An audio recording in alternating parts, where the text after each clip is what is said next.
In regime change in other countries, it's had the unintended consequence of making things worse, not better. I think what that poll says is that this is going to be a presidency, a vice presidency, that is going to use the military for what it was designed for. If we're attacked, we're going to attack back, and it's not going to be interjecting ourselves in civil wars or being the world policeman.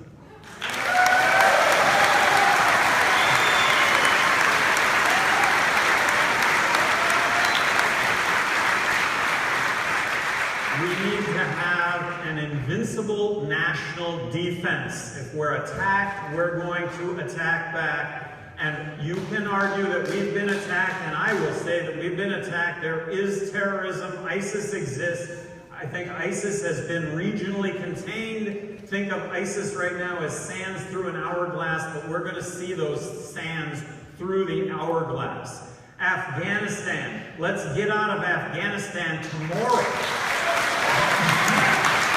We're going to be in Afghanistan. We're going to be in Afghanistan for 20 years? Well, apparently, if we don't get out tomorrow, we will be there for 20 years. And there's going to be some consequence getting out of Afghanistan. And we can get around that consequence. We can offer immunity. We can offer a place to live in the United States for those that might be put in harm's way. This is not unprecedented. But if we don't get out of Afghanistan tomorrow, I guess we're going to be there for another 20 years, and according to some, I guess we'll never leave Afghanistan. But this is what we do when we militarily intervene. We have the unintended consequence of making things worse, not better. Not planned, but when Obama and Hillary together decide to go in and support the opposition in Syria and Libya and arm the opposition gets beaten, they're the minority, and the arms end up in ISIS hands and strengthen ISIS. This is an unintended consequence of what we do militarily.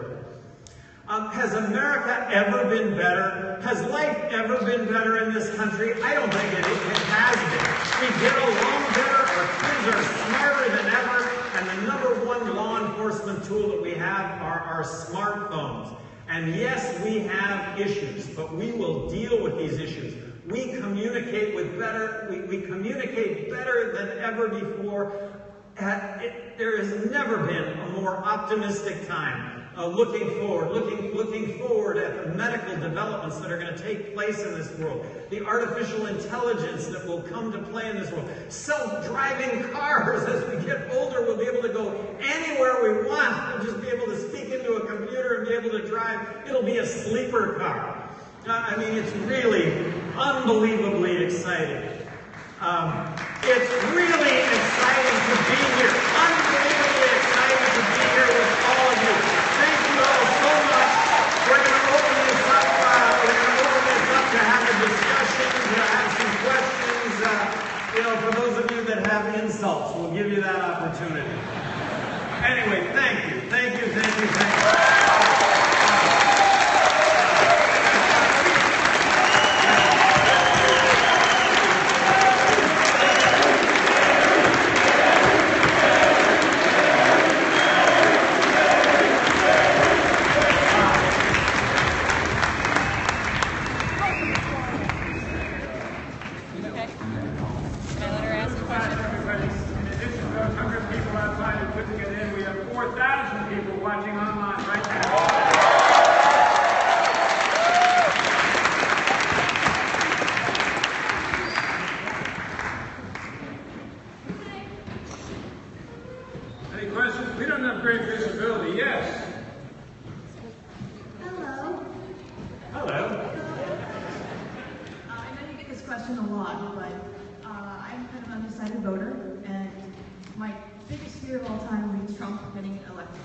Just waiting for that one moment where I say, there it is. That's the reason. It won't be wasted. A wasted vote is voting for somebody you don't believe in. That's a wasted vote.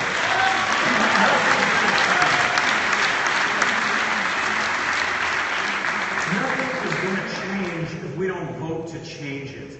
And look, we're going to occupy the big 6-lane highway down the middle here. Trump gets elected, Clinton gets elected. Come on, isn't the polarity that exists currently, isn't it going to be worse than ever? How about the notion of a couple of libertarians getting elected, former Republican governors, 2 terms, Democrat states hiring a very nonpartisan administration, Democrats, Republicans, all libertarian-leaning, reaching out to both sides to come to the middle. I think that third scenario really bears some looking at.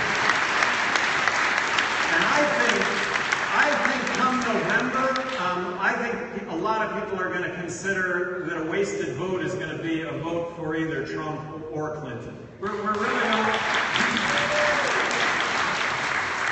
We may very well be only a month and a half away from, if Mr. Trump continues his 2 gaffes a week habit, from coming in 3rd place, at which point I'm going to immediately say a vote for Trump is a wasted vote.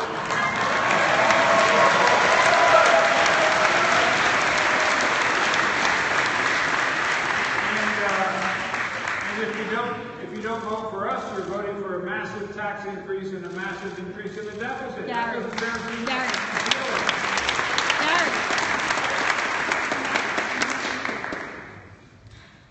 Okay, hi. Welcome to Miami. Hola.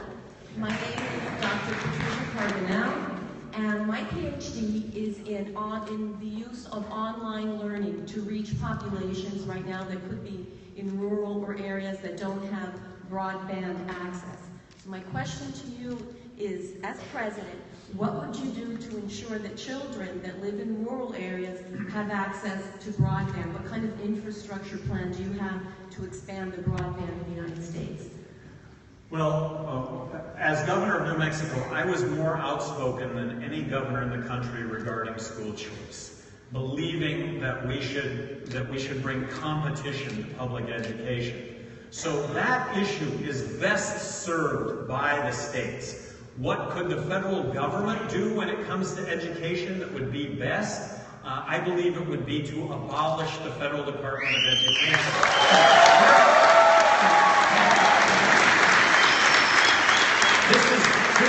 This is a dollars and cents argument that you need to make to people.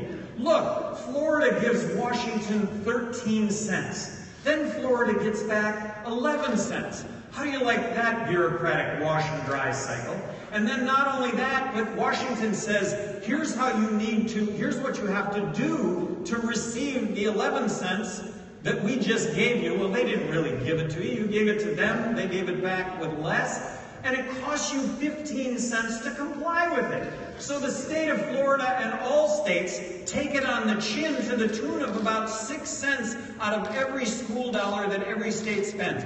If Florida took that 6 cents and applied it to broadband, I'm telling you, Florida knows best how to spend that money. And if it happens to be broadband,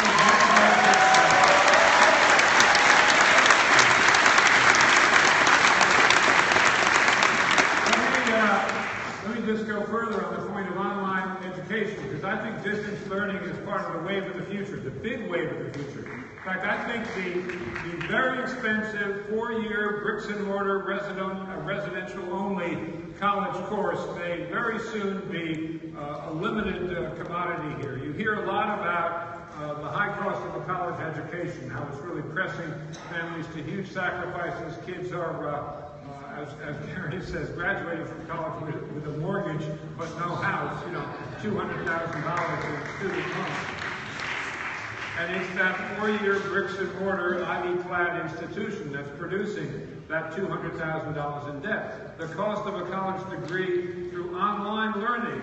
So, there's a lot of people who are stuck behind a rock and a hard place in Tuscaloosa. They have a minimum wage job. They might have a couple of kids. They can't take 2 months off, let alone 2 years or 4 years, to go get an associate's degree or a junior college degree or a bachelor's degree. But a lot of studies have shown that people who are highly motivated to learn, to get the credential that is going to up their salary, they retain as well from online education as they do through social learning. It's a little counterintuitive because most of us experienced social learning, but I can tell you from personal experience that construction trades are being taught through online education now, and that's very counterintuitive, but it absolutely works. So, and the bureaucracy in the Department of Education doesn't like online learning, of course, because it's harder for them to control it.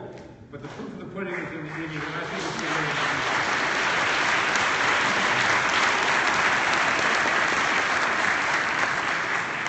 balcony. Balcony.